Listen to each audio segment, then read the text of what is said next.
పూజా TV ప్రేక్షకులకి స్వాగతం, సుస్వాగతం. వాగర్థావివ సంపృక్తౌ వాగర్థ ప్రతిపత్తయే జగతః పితరౌ వందే పార్వతీ పరమేశ్వరౌ. ఆదిత్యాయ చ సోమాయ మంగళాయ బుధాయ చ గురుశుక్ర శనిభ్యశ్చ రాహవే కేతవే నమః. శృంగేరి జగద్గురు పీఠాధిపతులకి, కంచి పీఠాధిపతులకి నమస్కారములు తెలియచేసుకుంటూ కార్యక్రమానికి ప్రారంభిద్దాం. ఉదయించే ప్రతిరోజు కూడా మన సొంతం అవ్వాలని కోరుకుంటాం. చేసే ప్రతి ప్రయత్నము అందులో మనం ఖచ్చితంగా విజయం సాధించాలనే ప్రతి మానవుడు ప్రయత్నం చేస్తుంటాడు. నిజాయితీగా కష్టపడుతుంటాం. అయినా చాలామంది తమ జీవితాలలో కష్టాలు, నష్టాలు అనుభవిస్తుంటుంటారు. సమస్యల సుడిగుండంలో చిక్కుకొని ఉంటుంటాం. అయితే ఇంకొంతమందికి అయాచితంగా ప్రయత్నం, చిరు ప్రయత్నంలోనే అనంతమైనటువంటి ఫలితాల్ని పొందుతూ ఉంటుంటాం. అంతేకాకుండా అన్ని విధాలుగా జీవితంలో సుఖమయంగా జీవిస్తుంటుంటాం. ఎందుకు ఈ వివక్ష? ఎందుకు? దీని గల కారణం ఏంటి? మన జీవితంలో బ్రతికినప్పటి నుంచి, పుట్టినప్పటి నుంచి ఇప్పటి వరకు కూడా ఎవరికీ మోసం చేయలేదే, ఎవరిని బాధ పెట్టలేదే, ఇంకా చేతనైన సహాయమే చేశాము. అంతగా మంచితనంగా ఉన్నప్పటికీ ఎందుకు ఈ కష్టాలు మనకేనా అనే ఆలోచన చాలామందికి ఉంటుంది. కొంతమంది పాపాలు చేస్తుంటారు, దుర్మార్గంగా ఉంటుంటారు, కానీ వాళ్ళ జీవితంలో అభివృద్ధి ఉంటుంది. కానీ ఏమీ తేడా? దీనికి గత జన్మ కర్మదోషాలైనా, గత జన్మ పుణ్య ప్రభావమేనా, గత జన్మలో పాపకర్మలు చేశామా? అయితే వీటన్నిటికీ ఎక్కడ మనకు సమాధానం దొరుకుతుంది అనంటే, జ్యోతిష శాస్త్రంలో నవగ్రహాలు తమ యొక్క సంచార ప్రభావం ఉన్నప్పుడు మంచి చెడు అనేటువంటివి మనకు తెలియజేస్తాయి. కాబట్టి నవగ్రహాల్లో అత్యంత శుభకరుడైనటువంటి గురువు మిథున రాశి నుంచి కర్కాటక రాశిలోకి ప్రవేశం చేస్తున్నటువంటి కారణం చేత ఇప్పటి వరకు కష్టాలలో ఉన్నటువంటి వాళ్ళకి, కొన్ని రాశిలో జన్మించినటువంటి వారికి అద్భుతమైనటువంటి యోగాలు సంప్రాప్తం అవ్వబోతున్నాయి. కొంతమంది ఇప్పటి వరకు మంచిగా ఉన్నటువంటి వాళ్ళకి కష్టాల సుడిగుండంలో చిక్కుకుపోయే ప్రమాదం పొంచి ఉంది. కాబట్టి ఏ ఏ రాశిలో జన్మించినటువంటి వారికి మంచి, ఏ ఏ రాశిలో వారికి చెడు జరుగుతుందో తెలుసుకునే ప్రయత్నం చేద్దాం. అంతేకాకుండా అత్యంత శుభకరుడైనటువంటి గురువు యొక్క అనుగ్రహం అమాంతం పెంపొందించుకోవాలంటే ఈ 18 అక్టోబర్ నుంచి 5 డిసెంబర్ మధ్యకాలంలో 3 పర్వదినాలు ఉన్నాయి. ఆ 3 పర్వదినాల్లో ఎటువంటి పరిహారాలు పాటించాలో కూడా తెలుసుకునే ప్రయత్నం చేద్దాం. ఇక ఆలస్యం చేయకుండా 12 రాశుల్లో జన్మించినటువంటి వారికి కేవలం ఈ యొక్క గురుగ్రహ మార్పే కాకుండా గురువుతో పాటు రవి, కుజ, శుక్ర మరియు బుధగ్రహాల యొక్క మార్పు వలన కూడా జీవితంలో ఎలాంటి సంఘటనలు చోటు చేసుకుంటాయనే విషయాల గురించి చర్చించుకుందాం. 12 రాశులలో చిట్ట చివరిదైనటువంటి మీన రాశిలో జన్మించినటువంటి వారికి ఈ గురుగ్రహము 18 అక్టోబర్ నుంచి 5 డిసెంబర్ మధ్య కాలంలో మారినటువంటి కారణం చేత ఎలా ఉండబోతుంది అనే విషయాల గురించి కూలంకషంగా చర్చించుకుందాం.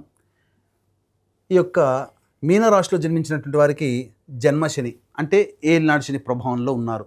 గురువు చతుర్థ స్థానంలో సంచారం చేస్తూ అర్ధాష్టమ గురువు, వ్యయస్థానంలో రాహువు, అలాగే ప్రధానంగా ఇతర గ్రహాలు కూడా మారుతూ ఉన్నాయి. కానీ ప్రధానమైనటువంటి శని, రాహువు, గురువు ఇవి అనుకూలంగా లేని కారణాలు. కానీ ఒక్కసారి బాగా వర్షం వస్తుంది, ఒకసారి ఆగిపోయి ఆనందంగా, బాగా ఎండలో ఉన్నటువంటి వ్యక్తికి వాతావరణం అంతా చల్లబడిపోతే ఎలా సంతోషంగా ఆనందంగా ఉంటాడో, ఒక్కసారి సమస్యల సుడిగుండంలో చిక్కుకొని కొట్టుమిట్టాడుతున్నటువంటి వ్యక్తికి ఒక్క శుభకరుడైనటువంటి గురువు ఒక్కడు మారడం వల్ల మొత్తం ఆ యొక్క వాతావరణం అంతా మారినట్టుగా మీ జీవితంలో కూడా ఆనందమయం అనేటువంటిది చవి చూస్తారు.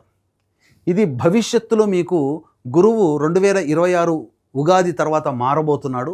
ఆ మార్పుకి ఆ 2026లో మారిన తర్వాత ఎలా ఉండబోతుందో మీకు రుచి చూపించబోతున్నాడు. అద్భుతంగా ఉంటుంది భవిష్యత్తు, సిద్ధంగా ఉండండి, ఆనందంగా ఉండండి అని గురువు మీనరాశిలో జన్మించినటువంటి వారికి యోగించేటువంటి స్థితి అని చెప్పవచ్చు. కాబట్టి ఇక్కడ ప్రధానంగా అన్ని విధాలుగా సమస్యలతో ఉన్నటువంటి ఈ మీనరాశిలో జన్మించినటువంటి వారికి గురువు మారడం వల్ల చాలా మార్పులు వస్తాయి.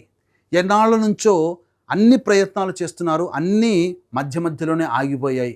ఇక మనం అనుకున్న ప్రణాళిక ఏది మనం చేయలేకపోతున్నామని బాధపడి ఆలోచన చేసేటువంటి వాళ్ళకి ఈ సమయం చాలా మంచి సమయం.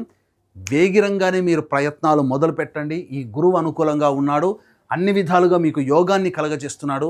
ఇది అద్భుతమైనటువంటి అవకాశం. ఈ గురువు అతిచార ప్రభావం వల్ల కర్కాటక రాశిలో మారడం వల్ల 5 రాశుల ప్రభావము అనుకూలంగా ఉంటుంది. అందులో మీనరాశి చాలా యోగాన్ని యోగాన్ని పొందబోతుంది. కాబట్టి ఈ యొక్క సంబంధించినటువంటి గురువు మార్పు వల్ల మంచి జరుగుతుంది. విద్యార్థులు మంచి ఉత్తీర్ణత శాతంలో మీరు ప్రవేశ పరీక్షల్లో మీరు పాస్ అవుతారు. కోరుకున్నటువంటి విద్యా సంస్థల్లో మీకు మంచి ప్రవేశం లభిస్తుంది. అలాగే విదేశీ యానము, విదేశీ విద్య చేయాలనుకునే వాళ్ళకి కూడా అనుకూలంగా ఉండేటువంటి సమయం. H1B వీసా కోసం ఎదురు చూసే వాళ్ళకి మంచి జరగబోతుంది. అలాగే ఈ యొక్క గురుగ్రహ ప్రభావం వలన ప్రధానంగా జరిగేటువంటి మార్పు ఏంటనంటే మీ యొక్క ఆర్థిక పరంగా సమస్యలు తీరబోతున్నాయి. ధనపరంగా మీకు రావాల్సినటువంటి రాని బాకీలన్నీ కూడాను వసూలయ్యే అవకాశం ఉంటుంది. మరీ ముఖ్యంగా కోర్టు సంబంధమైనటువంటి భూ సంబంధమైనటువంటి లావాదేవీల్లో మీకు అనుకూలంగా ఉండబోతుంది. ఇది గుర్తుపెట్టుకోండి. విజయం సాధిస్తారు. అంతేకాకుండా ప్రతి పనులలో కూడా లాభం అనేటువంటిది ఉంటుంది కాబట్టి వ్యాపార విస్తరణ చేసుకోవచ్చు. ఉద్యోగ సంబంధముగా మీరు ఏదైనా కానీ ప్రయత్నాలు చేసుకోవాలనుకున్నప్పుడు ఉద్యోగముగా మీకు ప్రమోషన్స్ వస్తాయి. కానీ వెళ్ళిన చోట రవి యొక్క అనుగ్రహము, కుజుని యొక్క అనుగ్రహము సంపూర్ణంగా లేని కారణం చేత కొంత ఒడిదుడుకులు ఉన్నప్పటికీ కూడా ఈ ఉద్యోగంలో అభివృద్ధి అనేటువంటిది ఉంటుంది. ఇందులో సందేహం లేదు. ఇక మరీ ముఖ్యంగా వివాహ సంబంధానికి సంబంధించి చూసేటువంటి వ్యక్తులకి వివాహ సంబంధాలు కుదురుతాయి. ముఖ్యంగా సంతానం కోసం ఎదురు చూసేటువంటి వ్యక్తులకి సంతాన ప్రాప్తి కలుగుతుంది. ఆలోచనలన్నీ కూడా పాజిటివ్ డైరెక్షన్లో ఉంటాయి. మీరు తీసుకునే ప్రతిదీ కూడా మీకు అనుకూలంగా ఉండబోతుంది. కాబట్టి ఈ సమయాన్ని ఏమాత్రం కూడా మీరు వదులుకోకుండా మీరు యోగాన్ని పొందే ప్రయత్నం చేయండి. భవిష్యత్తు మీకు ఆశాజనకంగా ఉండబోతుంది. 2026లో ఇప్పుడు కార్యక్రమాలు మొదలుపెట్టినటువంటి ఈ సమయంలో వచ్చేటువంటి యొక్క ఫలితము 2026 సంవత్సరంలో ఆ ఫలితాన్ని సంపూర్ణంగా అనుభవిస్తారు. కాబట్టి ఈ సమయాన్ని మీరు ఏనాడు కూడా మిస్ చేసుకోండి. ప్రతిరోజు మీకు యోగమైన కాలమే. ఈ సమయంలో మీ జీవితంలో పరిచయం అయ్యేటువంటి వ్యక్తుల ప్రభావం వలన మీరు భవిష్యత్తులో యోగాన్ని పొందుతారు. మంచి వ్యక్తులు పరిచయం అవుతారు. స్నేహితులు మంచివాళ్ళు అవుతారు. అలాగే కోల్పోయినటువంటి బంధుత్వాలు, బాంధవ్యాలు తిరిగి పొందగలుగుతారు. జీవిత భాగస్వామి, వ్యాపార భాగస్వాముల మధ్య ఉన్నటువంటి పొరపచ్చాలు తొలగిపోయి ఆనందకరమైనటువంటి జీవితాన్ని పొందుతారని చెప్పవచ్చు. అన్ని విధాలుగా సంపూర్ణముగా ఈ యొక్క అనుగ్రహం, ఈ యొక్క గురువు మారడం వల్ల మీకు గోచరమవుతుంది. ఇక ఈ సందర్భంగా మీరు గమనించుకున్నట్లయితే ప్రధానంగా మిగతా గ్రహాలు కూడా ఈ మీనరాశిలోకి చూసుకున్నట్లయితే 18 అక్టోబర్ నుంచి 16 నవంబర్ వరకు రవి అష్టమ రాశిలోకి సంచారం చేస్తున్నాడు. ఈ కారణం చేత ప్రధానంగా గురువుతో పాటు రవి కూడా మారుతున్నాడు. కానీ చేస్తున్నటువంటి వృత్తి ఉద్యోగాల్లో ఆందోళన ఉంటుంది. పెద్ద ఇబ్బందులు అంటూ ఏమి ఉండవు. ఒత్తిడికి గురవుతారు. ప్రభుత్వ పరముగా కాస్త కష్టములు ఉంటాయి. ముఖ్యంగా మీరు స్ట్రెస్కి లోనవడం వల్ల అనారోగ్య సమస్యలు వస్తాయి. గుండె వేగంగా కొట్టుకోవడం కానీ, శ్వాస తీసుకోలేకపోవడం కానీ, ఇలాంటి ఇబ్బందులు మీరు ఎదుర్కొనే అవకాశం ఉంటుంది.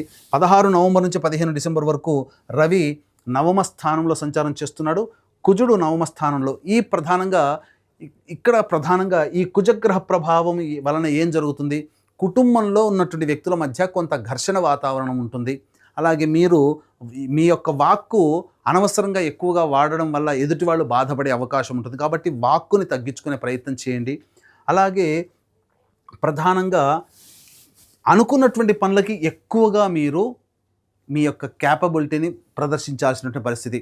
అంటే మీరు చాలా తక్కువగా అంచనా వేసుకుంటారు ఒక పని చేయాలంటే, కానీ ఆ పనిని ఎక్కువగా కష్టపడాల్సినటువంటి పరిస్థితి ఈ యొక్క రవి ఈ వృశ్చిక రాశిలో సంచారం చేస్తున్నటువంటి కారణం వల్ల కలుగుతుంది.